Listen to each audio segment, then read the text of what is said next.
오늘 겉사람과 속사람이고요. 읽었던 말씀은 고린도후서 4장 16절 말씀을 우리가 본문 말씀으로 읽었습니다. 우리는 지금 구원받은 사람에게서 일어나는 그 변화에 대해서 2주 전부터 우리가 계속 그 말씀을 듣고 있어요. 2주 전에는 우리가 거듭났을 때, 그러니까 영이 거듭났다고 하죠. 그러니까 구원받으면 영이 거듭나고 혼이 구원받고 그리고 몸이 이제 앞으로 구속을 받는다. 이렇게 배웠고요. 우리 지난주에는 영적 할례에 대해서 배웠어요.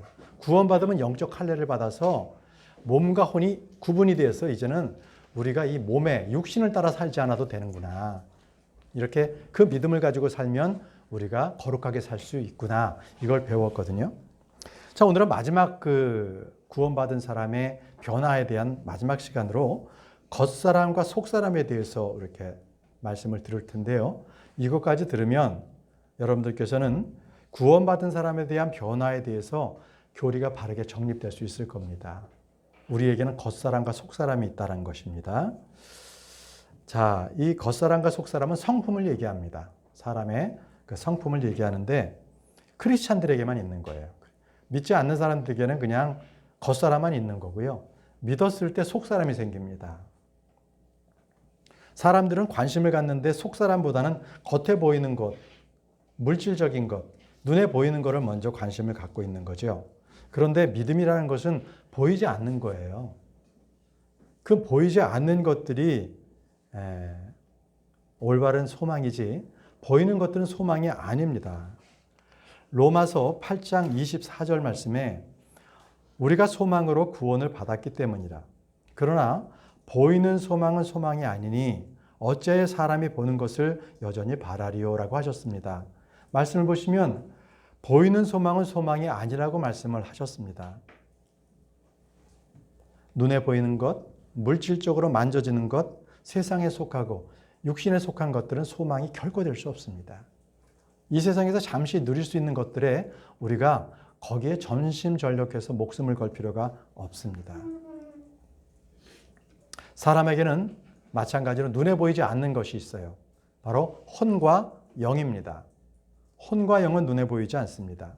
자, 혼을 중심으로, 내 혼을 중심으로 겉사람이 있는데 그것이 육신입니다. 그리고 내 속에는 혼을 중심으로 그 안에 영이 있습니다. 몸, 혼, 영 이렇게 세 개가 삼위일체가 돼서 제 안에 있는 거예요.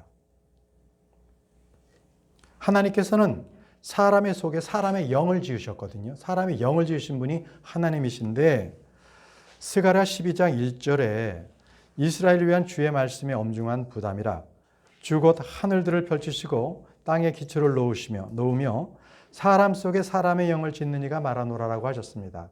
사람 속에 사람의 영을 짓는 분 하나님이십니다. 사람의 영은 몸과 마찬가지로 지음을 받은 것입니다. 그래서 우리는 하나님처럼 영과 혼, 몸의 삼존 구조로 되어 있는 거죠. 이 말씀을 보시면 정확할 겁니다. 창세기 2장 7절 말씀에 주 하나님께서 땅의 흙으로 사람을 지으시고 몸이 지어졌죠. 생명의 숨을 그의 콧구멍에 불어넣으시니 영을 불어넣으신 겁니다. 생명의 숨은 바로 숨, 이것은 영입니다. 사람이 살아있는 뭐가 됐다고요? 혼이 됐습니다. 이러므로 혼과 영과 몸이 딱 사람이 되어서 살아 움직이게 된 것이죠. 그래서 이 겉사람을 우리는 보통 뭐라 하냐면 육체라고 합니다. 프레쉬, 살. 이게 그냥 겉사람이라고 하는 겁니다. 그런데 이 그리스 철학자들은 눈에 보이는 거 보이지 않는 이 이분론적인 그러한 철학 체계를 갖고 있었어요. 특히 플라톤입니다. 그래서 사람이 눈에 보이는 그것은 가치가 없고 사람이 눈에 보이지 않는 것 이게 참되다 하는 그런 철학적인 논거를 펴냈어요. 그리스 학파들이. 그렇기 때문에 그 영향을 받은 이 신학학자들도요. 성경에 있는 영과 혼 보이지 않는 거를 하나로 뭉쳐버렸어요. 영과 혼, 영혼. 그래서 개역 성경을 쓰는 보통 교회는 영과 혼을 모릅니다. 그냥 영혼 이렇게만 알 수밖에 없게끔 성경을 그렇게 바꿔버린 거죠. 그러나 분명히 성경을 말씀하고 계세요. 킹제임스 성경만이 말씀하고 계시는 게 사람은 영과 혼과 몸으로 되어 있다는 것입니다. 데살로니가전서 5장 23절에 평강의 바로 하나님께서 너희를 온전하게 거룩히 구별하시기를 원하노라.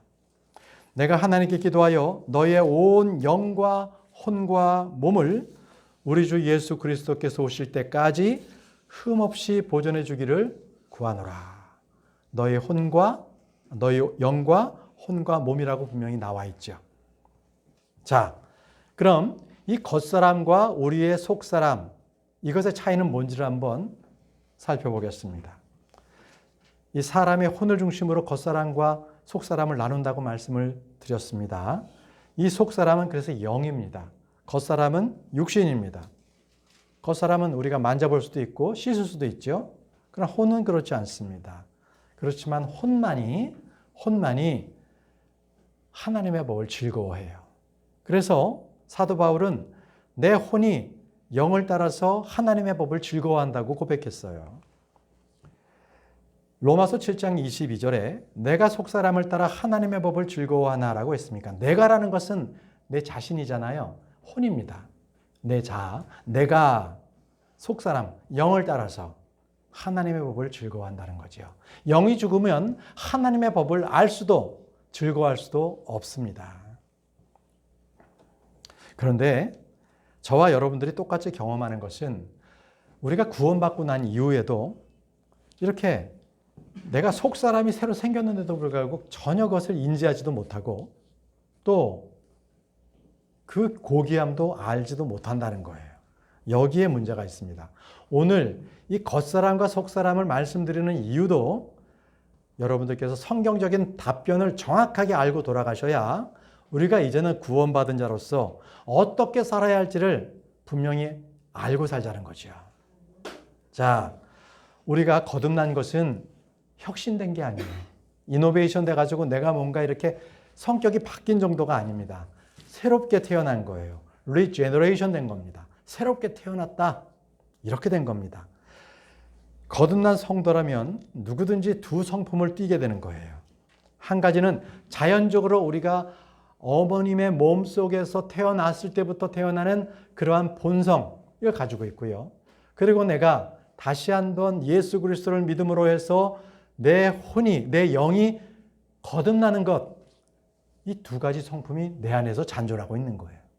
예수 그리스도를 믿는 순간 나는 그 두 성품이 예전에는 그렇지 않았는데 항상 싸웁니다. 다툽니다.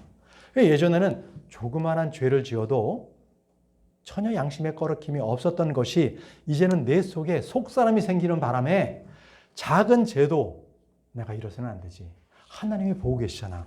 이렇게 자꾸 내 속사람이 나의 겉사람을 공격합니다. 이게 전쟁입니다. 이게. 그래서 구원받은 사람은 매일 매 순간이 전쟁입니다. 전쟁. 겉사람과 전쟁할 수밖에 없는 게 저와 여러분의 지금 상태입니다. 언제까지요? 배웠죠. 우리가 주님 오실 때까지. 그때 새 몸을 입고 이 육신의 몸, 이 프레시를 벗어버릴 때까지는 어쩔 수가 없어요. 그렇기 때문에 우리가 자꾸 하나님께서 우리에게 그렇게 여기라고 하는 거예요. 너희는 변화됐다. 거듭났다. 혼이 구원받은 거야. 이제는 너희는 영적 할례로서 이 육신에게 너희가 굴복당할 필요가 없어. 이렇게 자꾸 말씀하시는 거거든요. 그걸 믿음으로 취할 때 복 받는 겁니다. 그거를 모를 때 계속적으로 육신을 따라서 쾌락을 쫓아 살게 되는 거죠. 여러분, 우린 주님께서 말씀하신 대로 이렇게 영에서 난 것은 영입니다. 그래서 하나님의 말씀 때문에 우리가 그 싹을 틔워서 새롭게 우리가 태어난 거 아니겠습니까? 그래서 우리는 영인 거예요. 우린 영인 사람인데 요한복음 3장 6절에 이렇게 말씀하셨어요. 육에서 난 것은 육이요 성령에서 난 것은 영인이라고 하셨습니다. 우리의 속사람은 그래서 영입니다. 새로운 피조물이 된 거죠. 그런데 이 피조물이 그냥 피조물이 아니에요. 지금 말씀드리는 걸 잘 들으세요. 이거 요한 1서 3장 6절인데요. 여기에 보게 되면 놀라운 이 새로운 피조물에 대한 비밀을 적어 놓으셨어요. 자, 요한일서 3장 6절 보시죠. 누구든지 그분 안에 거하는 자는 죄를 짓지 아니하나니 누구든지 죄를 짓는 자는 그분을 보지 못하였고 알지도 못하였느니라. 자, 이 말씀을 잘 보세요. 누구든지 그분 안에 거하는 자는 죄를 짓지 아니한다고 했는데 이 그분 안에 거하는 내 성품이 뭐냐면 속사람입니다. 내 영. 저와 여러분들의 영은 죄 지을 수가 없어요. 새로 태어난 그 영은, 거듭난 영은 죄를 지을 수가 없어요. 그러니까 내가 지금 죄를 짓고 있죠. 그 죄는요, 내 몸을 따라서 내 혼이 짓는 거예요. 내 속사람은 죄를 지을 수 없어요. 죄는 겉사람이 나를 끌고 가서 짓기 때문에 이 속사람이 눌려서 사는 거죠. 겉사람에게. 그래서 요한일서 3장 6절 말씀은 구원받은 사람은 죄를 짓지 못한다. 또 그가 죄를 짓는다는 것은 구원받지 못했다고 하는 것은 영이 없다는 거예요. 속사람이 없다라는 말씀을 이렇게 말씀하시는 거거든요. 그러니까 우리는 이제 할례 받았기 때문에 이 혼과 육이 딱 할례 받았잖아요. 구분됐잖아요. 그렇기 때문에 이제는 우리는 믿음으로써 죄를 짓지 않을 수 있다는 거예요. 비록 죄의 유혹은 계속 받아요. 그렇지만 결국에 가서는 우리가 믿음을 취하고 말씀을 취하면 죄를 짓지 않습니다. 완전히 죄로부터 그러한 모든 권세로부터 벗어나는 것은 예수님 만나서 예수님과 같은 몸을 입을 때까지는 우리는 어쩔 수 없어요. 그러나 지금 주님께서 말씀을 주셨기 때문에 이 말씀을 믿고 취할 때에 우리는 죄를 짓지 않을 수가 있는 겁니다. 요한복음 1장 12절에서 13절 말씀에 그분을 받아들인 자들, 곧 그분의 이름을 믿는 자들에게는 다 하나님의 아들이 되는 권능을 그분께서 주셨으니 이들은 혈통으로나 육신의 뜻으로나 사람의 뜻으로 나지 아니하고 오직 하나님에게서 난 자들이니라. 이렇게 말씀하셨습니다. 그렇습니다. 하나님에게서 태어난 자들은 죄를 짓지 않는 말씀, 이것이 올바른 말씀입니다. 참된 말씀입니다. 그래서 요한일서 5장 18절 말씀에 누구든지 하나님에게서 난 자는 죄를 짓지 아니함을 우리가 안다라고 말씀하셨어요. 하나님에게서 태어난 자는 난 자에게는 죄를 짓지 아니함을 우리가 아노니 오직 하나님에게서 난 자는 자신을 지킴으로 저 사악한 자가 그를 건드리지 못하느니라. 우리가 믿음을 취하시면요, 사악한 마귀가 우리를 어떻게 할 수가 없어요. 그 대신에 사악한 마귀는 언제든지 우리가 잠들기를 기다리는 거예요. 믿음에서 떠나기를 기다려서 이 사자가 울부짖는 것처럼 그렇게 계속 우리를 먹여 삼키려고 계속 우리 주위를 돌고 있는 거죠. 그러나 우리가 말씀 가운데 든든히 서면 마귀는 우리를 어떻게 할 수가 없는 거예요. 우리는 말씀으로 대적할 수가 있거든요. 그래서 우리는 영적 싸움을 싸운다는 것은요, 우리에게 주신 그 복을 지키는 거예요. 지키기 위해서 우리는 영적 전쟁을 벌이고 있는 겁니다. 자, 우리 속에는 옛사람과 새사람이 공존하고 있습니다. 언제나 치열한 전쟁을 치르고 있는 거죠. 그래서 로마서 7장에는요, 이 치열한 이 상황을 자세하게 묘사하고 있습니다. 왜냐하면 사도 바울이 똑같이 겪었거든요. 보실까요? 로마서 7장 21절에서 24절 말씀에 그런즉 내가 한 법을 발견하노니 곧 내가 선을 행하기 원할 때에 악이 나와 함께 있다는 것이로다. 겉사람이 함께 있는 거예요. 내가 속사람을 따라 하나님의 법을 즐거워하나 내 지체들 안에서 다른 법이 내 생각의 법과 싸워 내 지체들 안에 있는 죄의 법에게로 나를 사로잡아가는 것을 내가 보는도다. 육신의 겉사람의 법이 속사람을 막 붙들고 가는 거예요. 그랬더니 어떻게 바울이 비통함을 표현했냐면 나는 비참한 사람이로다. 이 사망의 몸에서 누가 나를 건져내랴 하라고 했어요. 누가 나를 건져내랴. 참으로 바울은 올바른 고백을 했습니다. 내가 어떻게 이거를 이겨낼 수 있겠는가? 이게 어떻게, how 이렇게 얘기하는 게 아니라 누가, 어떤 분이 나를 이런 상황에서 나를 구해줄 수 있겠는가? 사도 바울은 주 예수 그리스도를 찾았던 겁니다. 겉사람과 속사람의 전쟁에서 오직 이것을 승리할 수 있게 해주시는 분은 오직 예수 그리스도 그분밖에 없습니다. 25절 말씀도 함께 보죠. 예수 그리스도 우리 주를 통해 내가 하나님께 감사하노라. 그런즉 이와 같이 내 자신이 생각으로는 하나님의 법을 섬기되 속사람으로서는 하나님의 법을 섬기되 육신, 겉사람으로서는 죄의 법을 섬기노라.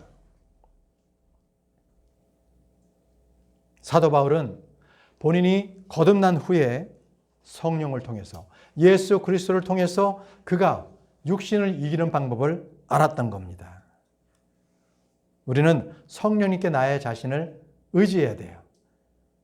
나의 혼을 주님께 성령님께 온전히 바쳤을 때에 그때 이런 갈등을 겪지 않습니다. 그때는 이거 할까 말까, 나쁜 짓을 할까 말까 이렇게 헷갈릴 필요가 없어요. 그건 안 돼 하고 완전히 딱 못을 받게 하시는 것이 성령님이세요. 그렇기 때문에 우리는 갈등할 필요가 없어요. 보십시오. 갈라디아서 5장 17절에 육신은 성령을 대적하여 욕심을 부리고 성령은 육신을 대적하나니 이들이 서로 반대가 되므로 너희가 원하는 것들을 너희가 능히 하지 못하느니라. 비록 내 안에 성령님께서 원하시는 그런 하나님의 기뻐하시는 것을 막 하려고 해도 자꾸 육신이 사망의 법이 나를 자꾸 이끌어가는 거예요. 뭘로? 죄로, 음란한 걸로, 뭔가 자극적인 걸로 그렇게 자꾸 이끌어가는 것이요. 바로 이런 부분들에 대해서 내가 성령님을 따라서 사는 것을 자꾸 육신이 방해하는 겁니다, 지금. 그러면 내가 할 수 있는 일이 뭐가 있겠어요, 이 상황에서. 내가 뭔가 육신을 이기려고 노력할 수가 없어요. 오직 성령님께 나를 드리십시오. 그럴 때만 내가 주님께서 주시는 그 기쁨과 감사와 찬양이 흘러넘을 수 있는 거예요. 내가 내 육신에게 나를 줘버리면은요, 그다음부터 믿음이 멀어지고 교회 나와도 말씀이 들어오지 않는 거예요. 왜? 다른 일이 자꾸 생각나니까. 그래서 내 속사람을 지키시기 바랍니다. 자, 이제부터는 좀 더 본질적으로 어떻게 하면 이 속사람이 이 겉사람을 딱 눌러 이길 수 있는지 그거 한번 우리가 공부해 보도록 하겠습니다. 로마서 8장 1절에 그러므로 이제 그리스도 예수님 안에 있는 자들에겐 정죄함이 없나니 그들은 육신을 따라 걷지 아니하고 뭘 따라 걷는다고요? 성령을 따라 걷느니라.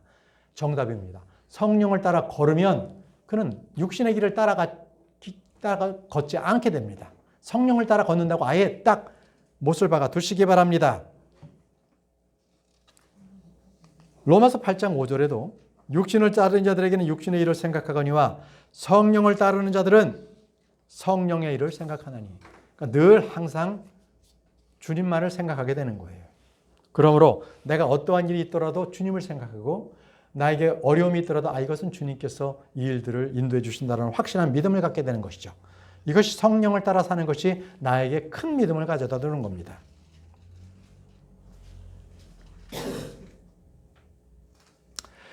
내가 세상을 따라서 살아갈 때 교회 나오는 시간에 여행을 가고 싶어하고 또는 뭔가 먹어도 맛집을 찾아가고 이렇게 되거든요. 왜냐하면 성경에 그 말씀이 나와요. 그는 육신을 따라서 그 배가 자기 배가 그의 하나님이라는 거예요. 육신을 따라 살기 때문에.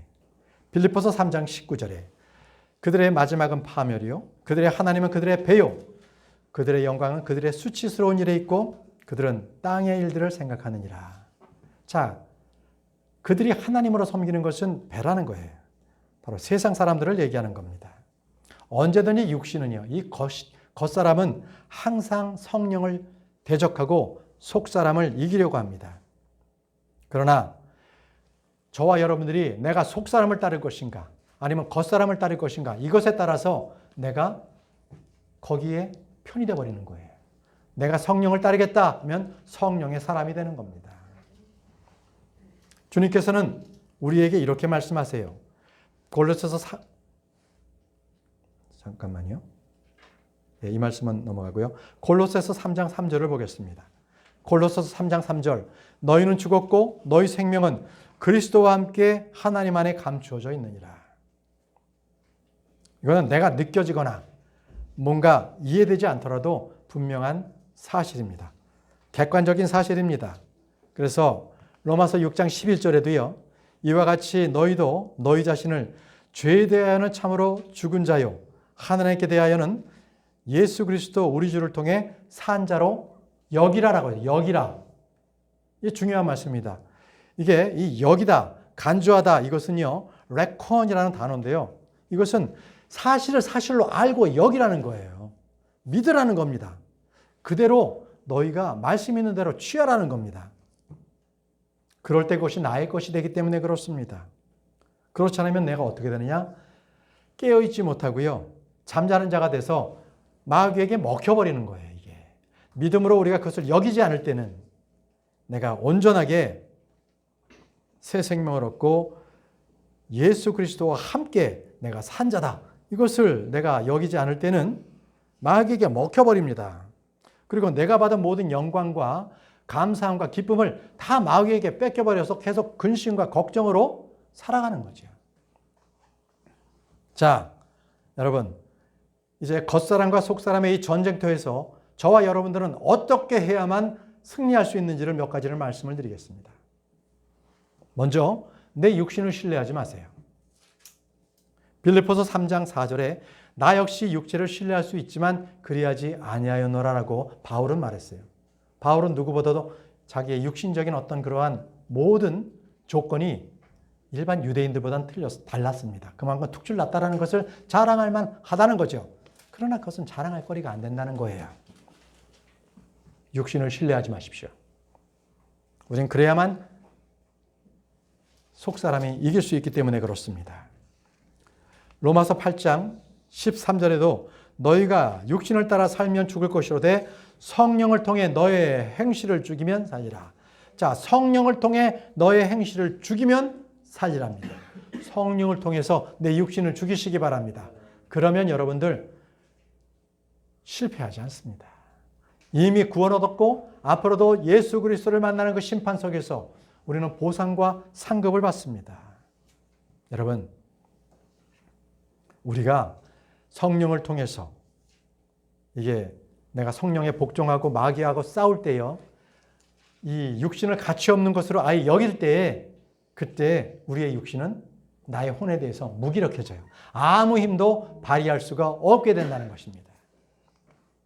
두 번째, 육신에게 아예 기회를 주지 마십시오. 뭔가 기회를 주면 육신을 그 틈을 타서 나를 육신의 법으로 딱 올가매거든요. 그것을 여러분들 기회를 주지 마시라는 거예요.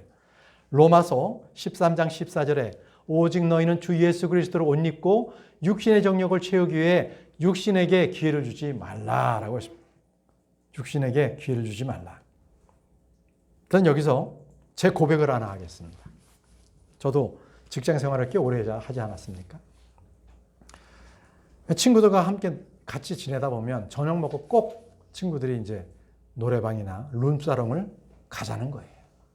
근데 한참 젊었을 때 저는 그런 생각을 했어요. 아, 나는 예수님을 믿으니까 마귀가 나에게 침범을 못할 거야.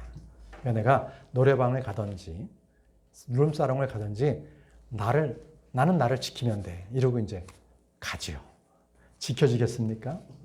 옆에 도움이 오면 같이 앉고. 그 분위기가 내가 영적으로 살 수 있도록 만들지 않아요. 그러니까 아예 그 장소를 안 가버려야 되는 거죠. 피해야 되는 겁니다. 그런 데는. 싸워야 될 죄가 있고 피해야 될 죄가 있습니다. 육신의 바로 이러한 쾌락과 같은 건 피해야 되는 겁니다. 보세요. 요셉이 어떻게 했어요? 요셉이 이 이집트 왕의 경호대장의 그 보디발의 아내에게 유혹을 받았잖아요. 그랬을 때 요셉이 저처럼 나는 괜찮아요 라고 했어요? 아니야. 그는 그 자리를 피했잖아요. 옷자락이 벗겨지도록 그는 피했다고요. 죄를 피해서 이겼던 겁니다. 근데 피하지 않아서 아주 큰 징계를 받은 왕이 있죠. 다윗 왕은 밧세바를 봤네. 보면 빨리 그 자리를 피해야 되잖아요. 그런데 신하를 통해서 그 여인이 누군지를 알아봤잖아요. 이제 점점 죄가 죄를 더해가는 겁니다. 이게. 그래서 여러분 육신에게 기회를 주지 말아야 합니다. 피하십시오. 자, 셋째는 우리 속사람이 성장하도록 해야 돼요. 우리가 내 스스로가 속사람을 성장하도록 해야 되는데 어떻게 해야 되느냐? 베드로전서 2장 2절. 새로 태어난 아기들로서 말씀의 순수한 젖을 사모하라. 말씀을 사모해야 되는 거예요. 이것은 너희가 그 젖으로 말미암아 어떻게 한다고요? 성장하게 하려 합니다. 하나님의 말씀 외에 내가 영적으로 믿음이 성장할 수 있는 방법은 없습니다. 하나님의 말씀을 듣고 내가 그 말씀을 계속적으로 취해야 그 말씀이 나의 성장을 가져오는 거예요. 영적 성장. 예수 그리스도를 믿고 처음인 사람들은 다 영적으로 어려요. 그렇기 때문에 말씀의 젖을 계속적으로 먹어야 되고 어떨 때는 말씀에 좀 더 딱딱한 고기도 먹을 줄 알아요. 씹어 먹을 줄도 알아야 되는 성장을 하게 되는 거예요. 여러분 거듭났습니까? 그러면 말씀을 꼭 읽으세요. 끊임없이 읽으세요. 그랬을 때 내 믿음이 성장합니다. 네 번째, 말씀드렸죠? 성령 안에서 걸으라고요. 성령 안에서 걸으십시오. 갈라디아서 5장 16절에 그런즉 내가 이것을 말하노니 곧 성령 안에서 걸으라. 그리하면 너희가 육신의 욕심을 이루지 아니하리라 이렇게 말씀하셨습니다. 예, 성령을 따라 걷는 이들은요 정죄함이 없습니다. 또 육신의 생각은 사망이지만 영적인 생각은요 생명과 평안을 주세요. 항상 좋은 것들을 주는 것이 바로 성령을 따라 걷는 겁니다. 만약에 여러분들께서 육신을 따라 살다가 육신에게 뭔가 씨앗을 뿌리고 육신에게 투자를 했잖아요. 그러면 썩습니다. 썩을 걸 거둬요. 그러나 성령에게 심는 자는 영존하는 생명, 끝없는 생명을 거둔다는 것이죠. 그래서 주님께서는 우리에게 몸의 행실을 죽이면 산다. 성령으로서 몸의 행실을 죽이라라고 말씀을 하고 계시는 겁니다. 여러분, 몸의 행실을 죽이는 게 뭐겠어요? 내가 이 몸을 입고 있는데 이 몸을 나에게 주님께서 이 육신에게 주신 이 모든 것들을 내가 짊어지고 가는 거예요. 내 이 죄악들 주님께 다 맡기고 내가 그 십자가를 지는 거예요. 주님과 함께. 언제든지 내가 이 죄는 십자가에 못 박혔다. 그래서 나의 십자가를 지고 언제든지 가는 거죠. 근데 나의 십자가는 무겁지 않아요. 이미 주님께서 다 지어주셨기 때문에 내가 주님으로부터 받은 그 십자가는 아주 가벼워요. 매일매일 그 나의 십자가를 지고 가십시오. 육신에게 그냥 현혹당해가지고 결국 십자가를 내동댕이 치고 육신에 따라서 살면 결국은 썩을 것을 거둬요. 아무것 유익을 얻지 못한다는 것이죠. 고린도후서 4장 16절에 이런 까닭에 우리가 낙심하지 아니하노니 우리의 겉사람은 썩어 없어져도 속사람은 날마다 새로워지는도다. 예. 아무리 젊은 사람이라도요. 나이가 갈수록 그 겉사람의 피부는 썩습니다. 그러나 나이가 많더라도 언제든 하나님의 말씀을 붙잡고 그 말씀을 먹을 때에 그의 속사람은 날마다 새로워집니다. 에베소서 3장 16절에 이렇게 말씀하셨죠. 그분께서 자신의 영광의 풍성함에 따라 자신의 영을 통해 속사람이 능력으로 강건하게 됨을 너희에게 허락하시며 라고 했습니다. 그렇습니다. 하나님께서는 성령을 통해서 우리의 속사람이 강건하게 되는 것을 허락하시는 분이십니다. 여러분, 어떻게 하면 우리가 날마다 그렇게 새롭게 될 수가 있겠습니까? 생각을 우리가 새롭게 해야 돼요. 생각을 새롭게 했을 때 우리는 날마다 새롭습니다.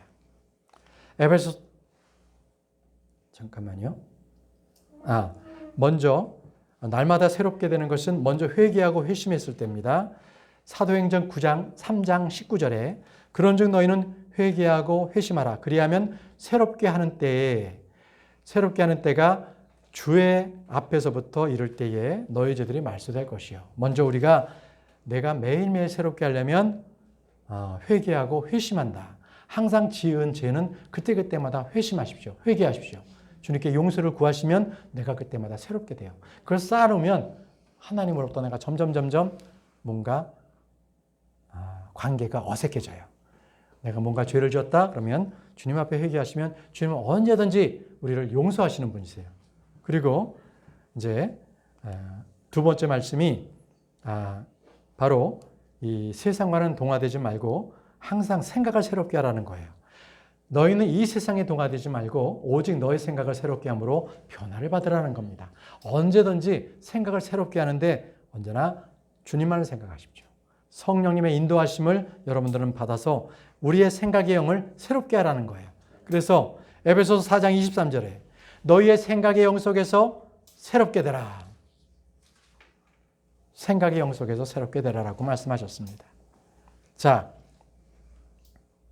저와 여러분들은 구원받았습니까? 묻습니다. 구원받은 사람들은요, 이제 속사람이 생겼잖아요. 겉사람만 있는 게 아니잖아요. 그렇죠? 그래서 크리스천은 누구든지 다시 태어난 사람이고요. 그를 하나님께로부터 태어난 사람이라고 말합니다. 그를 성령의 사람이다라고 말을 합니다. 그래서 요한일서 5장 1절에는 누구든지 예수님께서 그리스도이심을 믿는 자에게는 하나님에게서 태어났다고 합니다. 하나님에게서. 그래서 예수 그리스도인에서 구원받은 새 사람은 새 창조물입니다. 그를 새 사람이라고 우리가 그래서 얘기하는 거예요. 에베소서 4장 24절에 또 너희가 하나님을 따라 의와 참된 거룩함으로 창조된 새 사람을 입을 것을 가르침을 받았으니 여러분 구원받았으면 그는 새 사람입니다. 이것을 우리는 분명하게 믿음으로 취해야 합니다. 우리가 비록 이 몸은 옛사람을 입고 있다 할지라도 그래도 우리의 영은 새 사람입니다. 골로새서 3장 10절에 새 사람을 입었는데 이 새 사람은 그를 창조하신 분의 형상을 따라 지식에서 새로워진 자라고 말씀하고 계십니다. 예, 지식에서 새로워진 자. 형상만이 하나님을 닮은 것이 아니라 지식으로도 새로워지는데 어떻게 됐어요? 세상적에 대한 지식이 아니라 하나님을 향한 지식으로 우리는 새롭게 된 것입니다. 그래서 그가 새로운 창조물이라고 합니다. 고린도후서 5장 17절에 그런즉 누구든지 그리스도 안에 있으면 그는 새로운 창조물이라. 옛 것들은 지나갔으니 보라 모든 것이 새롭게 되었다고 말씀합니다. 자, 이제 마지막 다섯 번째입니다. 다섯 번째는 거룩함에 이르랍니다. 거룩함에 이르라. 로마서 6장 19절 말씀입니다. 너희 육신이 연약함으로 내가 사람들의 관례대로 말하노니 전에 너희가 너희 지체를 부정함과 불법에게 종으로 내어주어 불법에 이런 것 같이 이제는 너희 지체를 의의 종으로 내주어 거룩함에 이르라. 너의 지체를 의의 종에게 내주어서 거룩함에 이르라고 말씀하셨습니다. 거룩함이 무엇입니까? 거룩하다. 이것은 하나님의 성품입니다. 우리는 하나님의 성품대로 우리는 거룩해져야 합니다. 데살로니가전서 4장 3절에 하나님의 뜻은 이것이니 곧 너희가 거룩히 구별되는 것이라 너희는 음행을 삼가하라 이렇게 했습니다. 하나님을 따르는 것이 바로 구별된 거룩한 것입니다. 히브리서 12장 14절에도 모든 사람과 더불어 화평과 무엇을 따르라고요? 거룩함을 따르라. 거룩함을 따르시기 바랍니다. 구원받은 성도가 이 거룩함을 따르지 않는다면 그는 인생의 좌표를 잃어버린 것과 같습니다. 예수 그리스도를 바라보면 그는 거룩함을 따르게 되어 있습니다. 주님께서 우리를 부르신 목적 또한 거룩함에 이르도록 부르셨습니다. 데살로니가전서 4장 7절에 하나님께서 우리를 부정함에 이르도록 부르지 아니하시고 거룩함에 이르도록 부르셨다고 말씀하십니다. 저와 여러분들이 구원받았다는 것은 거룩하라. 거룩함에 이르라고 주님께서 우리를 부르신 겁니다. 이제 이 거룩함을 따르는 사람들에게 주님께서는 참으로 깊은 우리에게 위로가 되는 말씀을 주셨습니다. 바로 고린도전서 13장 12절 말씀을 주셨습니다. 이는 거룩함을 따르는 자에게 주님께서 우리에게 힘과 용기를 주시는 말씀입니다. 제가 이 말씀을 안 하고 넘어갔었군요. 자, 고린도전서 13장 12절 말씀입니다. 우리가 지금은 거울을 통해 희미하게 보나 그때에는 얼굴을 마주 대하여 보며 내가 지금은 부분적으로 아나 그때에는 주께서 나를 아시는 것 같이 나도 알리라. 자, 지금은 거울을 통해서 희미하게 본다는 말씀은 지금처럼 거울이 환하게 보이는 때가 아니었습니다. 이때는. 거울을 해도 이렇게 황동같이 청동같이 아무리 닦아도 좀 희끗희끗해서 거울이 확실하게 보이지 않은 그때의 거울을 말하고 있습니다. 거울로서는 자기의 내면이나 본질을 볼 수가 또 없겠죠. 그러나 우리가 주님을 만났을 때는 거울을 통해서 나를 또 내면을 살펴보려고 해도 어려운 것처럼 어렵지만 그러나 주님을 만났을 때는 그냥 주님을 내가 앞면을 대하고 주님을 바라본다는 거예요. 그때는 확실하게 주님을 볼 수가 있다는 거예요.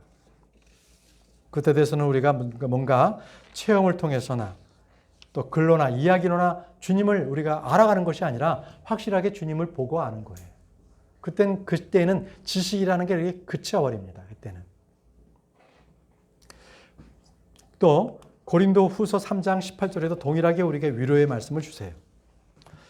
그러나 우리는 다 가리지 않은 얼굴로 거울을 보는 것 같이 주의 영광을 바라보며 같은 형상으로 변화되어 영광에서 영광에 이르렀나니 이것은 곧 주의 영으로 말미암은 것이니라.